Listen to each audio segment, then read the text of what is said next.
আসসালামু আলাইকুম রহমতুল্লাহি ওবরাকাতু। আশা করি সবাই ভালো আছেন। আলহামদুলিল্লাহ, আল্লাহর অশেষ রহমতে আমি ভালো আছি।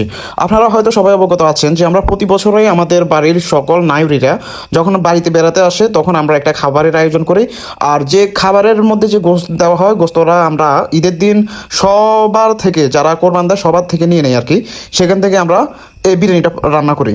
তো আজকে আমরা ভাবলাম যে বিরিয়ানিটা রান্না করি। আর গোস্তটা আমাদের ফ্রিজে রাখা হয় সব সময়। আমি ফ্রিজ থেকে বাইর করে, আপনারা দেখতে পাচ্ছেন ভিডিওর মধ্যে যে আমি এটা ভিজিয়ে রাখছিলাম। এরপরে আমাদের বড় জেঠাদের কিছু পাতিল আছে বড় বড়, আমরা ওইখান থেকে আমাদের হাসান ভাই আছে সাথে, হাসান ভাইকে নিয়ে আমি কিছু পাতিল নামাইলাম। নামিয়ে আমি আর আমার ভাতিজা জোনায়ের আমরা দুজনে মিলে পাতিলগুলো ধুয়ে সুন্দরভাবে যেখানে রান্না হবে, রান্না হচ্ছে যে আমাদের কাইসাদের বাড়িতে রান্না হয় সব সময়, যেহেতু তাদের একলা বাড়ি, ওইখানে আমি নিয়ে গেছি। এরপরে যেহেতু আমরা বাইরে রান্না করবো, এই জন্য আমাদের সর্বপ্রথম চুলা বানাতে হবে। আমি আর আমার ভাতিজা ইলিয়াস আমরা দুইজনে মিলে আমরা একটা চুলা বানিয়ে ফেলেছিলাম। এরপরে আমরা যেহেতু আগেভাগেই সব কিছু কিনে রাখছিলাম, চাউল মশলা যা কিছু লাগে সব কিছু, তো এগুলো আমি নিয়ে আসতেছিলাম আস্তে আস্তে। তো সেখানে চলে গেছে আমাদের চেঙ্গিস খান, আপনারা হয়তো দেখতে পাচ্ছেন ভিডিওর মধ্যে। এরপরে আমরা সকল কিছু আমি গুছিয়ে রাখছি, এবং কি সবার ঘর থেকে আমরা যখনই রান্না হয় সবার ঘর থেকে আমি লাড়কি নিয়ে আনি আর কি। সবার ঘর থেকে যে সবাই 3-4টা করে লাড়কি দিয়ে দিবেন, সবাই দিয়ে দেয়। আসলে উদ্যোগ নেওয়াটা হচ্ছে বড় কথা, সবাই তো আর উদ্যোগ নিতে পারে না, এই আর কি। এরপরে আমি সর্বপ্রথম যেহেতু বিরিয়ানির জন্য পানি গরম করতে হবে, আমি আর আমার ভাতিজা ফুয়াদ হাসান রাফি হয়তো বা অনেকে চিনেন তাকে, সে এখন থাকে না, এখন সে ময়মনসিংহ থাকে। যাই হোক, আমি আর সে মিলে পানি ভর্তি করে নিয়ে আসলাম, এনে আমরা পাতিলটা বসিয়ে দিলাম চুলার উপরে। এরপর আমি বিসমিল্লাহ করে আগুন ধরিয়ে দিয়েছি। এদিকে দেখতে পাচ্ছেন আমাদের অনেক মানুষ আছে, আমার আসান ভাই এবং কি কামরুন নাহার কাইসে আমার বাতিজি চিনেন হয়তো, ও এখানে পেঁয়াজ কাটতেছিল, উনি আসান ভাই ছোট ছোট করতেছিল। যাই হোক, আলহামদুলিল্লাহ সবাই হেল্প করছে কম বেশ। এরপরে আমরা রান্না করতেছিলাম, এমন সময় আমাদের বৃষ্টি শুরু হয়, মানে যা বৃষ্টি আসে না, মানে তুফান শুরু হয় আর কি।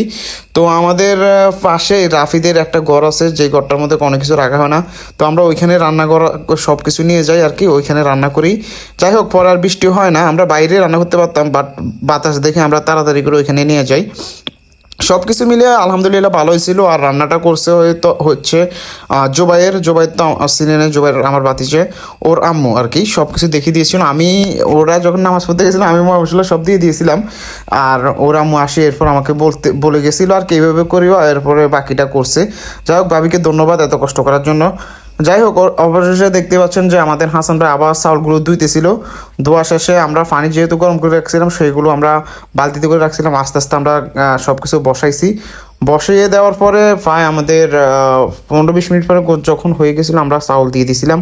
চাউল দিয়ে দেওয়ার পরে আলহামদুলিল্লাহ, কারেন্টও যেহেতু ছিল না, সবাই ফ্ল্যাশ লাইট মারতেছিল। ফ্ল্যাশ লাইট মেরে যতটুকু করতে পারছে আর কি রান্না, ততটুকুই করছে। এদিকে ধোঁয়া, মানে ঘরের ভিতর যেহেতু রান্না করছিল, কতক্ষণ বাদে বাদে আগুন নিভে যায়। ধোঁয়ার কারণে কেউ চোখে মুখে কিছুই দেখে না, এমনকি চোখ দিয়ে অনেকের পানি, আপনারা দেখতে পাচ্ছেন আমার চোখের মধ্যে কিন্তু পানি অলরেডি বাইর হইতেছিল। যাই হোক, আলহামদুলিল্লাহ সব কিছু সুন্দরভাবে আমরা শেষ করতেছিলাম। এরপরে আমরা মশলা সব কিছু দেওয়ার পরে প্রায় 15-20 মিনিট অপেক্ষা করার পরে আলহামদুলিল্লাহ আমাদের রান্নাটা কমপ্লিট হয়। আপনারা হয়তো ভিডিওর মধ্যে সম্পূর্ণ দেখতেই পাচ্ছেন। হ্যাঁ, সব কিছু সুন্দরভাবেই হচ্ছে। যাই হোক, এরপরে আমরা ধোঁয়া, বৃষ্টি, তুফান সব কিছু মিলিয়ে আলহামদুলিল্লাহ শেষ করতে পারছি সব কিছু দিয়ে। অবশেষে রান্না শেষে আমরা সবাই সবার ঘরে ঘরে দিয়ে দিয়েছিলাম। আমরা মনে করছি যে সবাই একসাথে খাবো, বাট সবাই অনেকে বলতেছিল যে একসাথে খাবো, অনেকে বলতেছিল যে সবাই নিয়ে যাবে। পরে আমি ভাবলাম যে যেহেতু সবাই বাঘ আছে, সবাইটা আমি ঘরে ঘরে দিয়ে দিই, সবাই ঘরে ঘরে গিয়ে খাবে। আর আমি যেখানে আমি আসছিলাম, আমার ছোট ভাই, তারপর আমার বাচ্চা জোনায়ের, মানে আমরা যে কয়জন একটু বড় সাইজের আছিলাম, এরপর আমাদের আহসান ভাই, আমরা সবাই মিলে আমরা এক জায়গায় বসে খাইছি আমাদের ঘরেই, আপনারা হয়তো ভিডিওর মধ্যে দেখতেই পাচ্ছেন। যাই হোক, সবাই ভালো থাকবেন, সুস্থ থাকবেন। আর আজকের ভিডিও আমাদের এতটুকুই ছিল।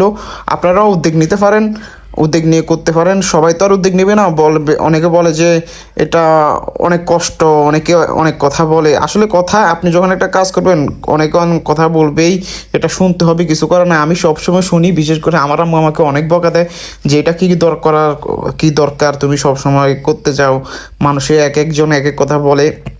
যাই হোক, আমাদের বাড়ির সবাই মোটামুটি আলহামদুলিল্লাহ ভালো আছে।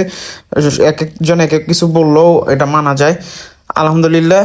তো উদ্যোগ নিতে আমার ভালো লাগে এবং কি আমি করিও। যাই হোক, যতদিন বাড়িতে আছি করবো। আমি চলে গেলে হয়তো বা এই খাওয়াটা বন্ধ হয়ে যাবে, অনেকে করতেও চাইবে না, কারণ অনেক ভেজাল। যারা হয়তো বা উদ্যোগ নিয়ে কোনো কাজ করেন তারা হয়তো জানেন। এই আর কি। তো সবাই ভালো থাকবেন, সুস্থ থাকবেন, আমাদের জন্য দোয়া করবেন, আমাদের বাড়ির সবার জন্য দোয়া করবেন, যে যাতে আমাদের বাড়ির সবাই সব কিছু মোকাবিলা করতে পারে, সবাই একসাথে থাকতে পারে মিলেমিশে।